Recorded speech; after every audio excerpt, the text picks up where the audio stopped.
What's up, YouTube? So somebody asked me, how often do parts break? I don't really break stuff a whole lot anymore. You pretty much, once you know how it comes apart, as long as you're careful, you won't break it. But, you have to take into consideration a lot of this stuff, from the 80s, the 90s, the plastics are just getting brittle and, they're under stress, even the way that the part's designed, how it's installed, that eventually you get these heat cracks from the plastic expanding and contracting. And basically, this part right here was on a 91 Corvette, C4 Corvette, and we replaced this whole panel with a reproduction piece, and it was like $200 or something like that. So it can be a little pricey, but I'm going to show you how you can actually repair these and any other type of plastic interior piece using only a soldering gun and a zip tie. If you really want a strong repair, you can step up to getting these expensive little things. This is a standard staple, and what this is used for is across the gap, you place it down, and this will, once melted into the plastic, will anchor the two pieces together and will not allow them to split back apart. This piece in particular, the customer, after it had split, while it was installed in the car, he smeared some RTV across the crack to try to conceal it, but that's of course not a structural repair. This side was actually split completely off, and as you can see now, after me repairing it with those staple anchors, it's got a ton of strength in it. I would be scared to do this to a factory piece. The repair is very strong. I would not hesitate to install this on my own personal car. But if you want to go the added distance and just get a reproduction unit, you won't have any seams. Of course, this one with the RTV looks pretty ugly, so it's out of the question on reuse. But if you're doing this at home, you can save a lot of money. And if you're not worried about the cosmetics, or even if you are, you could do some body work and smooth this all out and repaint the whole thing in a textured finish. So I'll show you how you can fix this stuff up. Alright, so we can start by just cleaning the surface up. Now, normally you won't have to do this. If it just broke, there's not going to be any sealant or anything in there, no glue or nothing. But I'm going to do this just so I have a good adhesion, because I'm going to be melting the two plastics together and fusing them back together. So, as you can see, a lot of the junk comes off on this.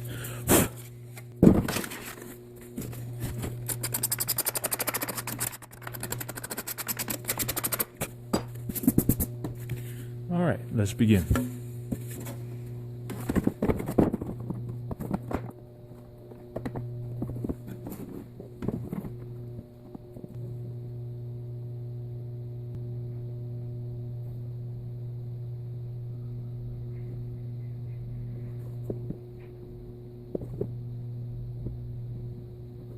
Now, if you're getting a lot of smoke, you have the heat turned up too much, a little bit's okay. You definitely don't want to breathe that stuff in. You obviously want to make your gaps as tight as you can, otherwise your results aren't going to be that nice.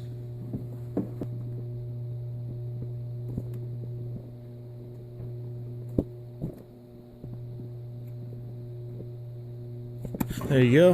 That's pretty much the basics of it. Now you want to reinforce all that, from the top. All this crap was his RTV that he put on there before, but it's already pretty rigid,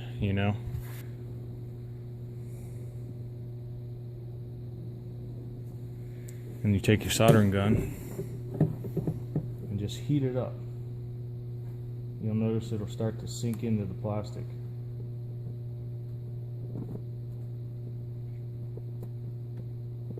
And there you go. Now it's reinforced with pieces of metal. You want to have them in either a hook fashion or an open channel like that.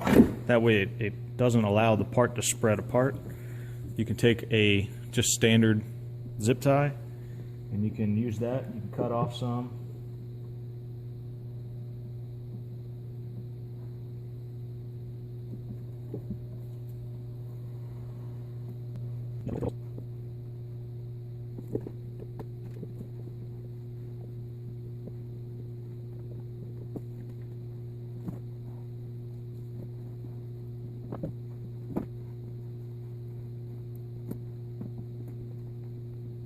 And that's pretty much it.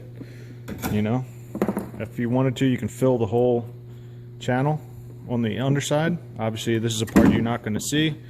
If you were to care about appearances, you could buzz this down with a die grinder.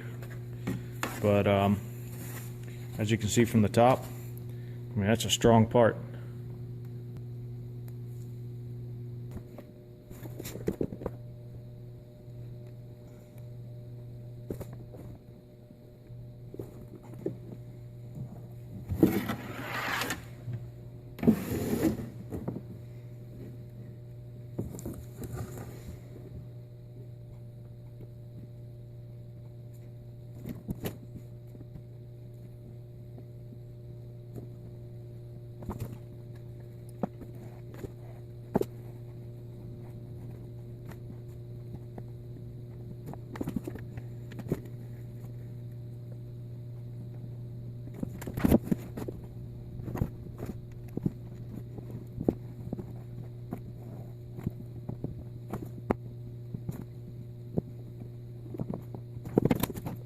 As you can see, we've got our panel fixed.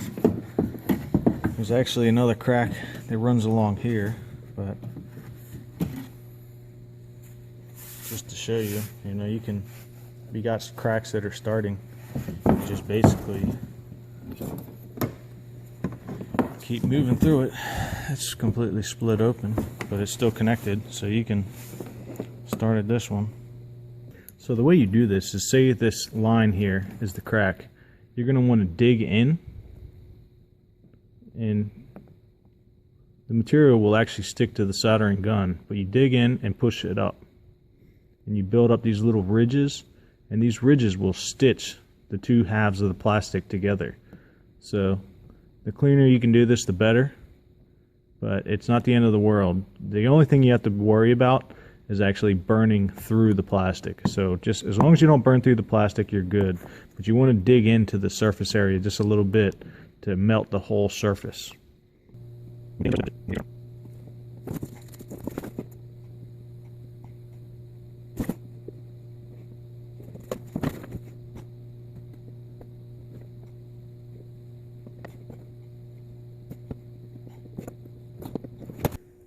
It has plenty of flex to it, just as it was. You know, it's super strong. You could just bolt this thing back in place. No problem. This piece that was completely severed, it's strong as it ever was. So, you know, if this video helped you out, definitely leave a like and don't forget to subscribe. You know, I'll post more videos like this in the future, so stay tuned.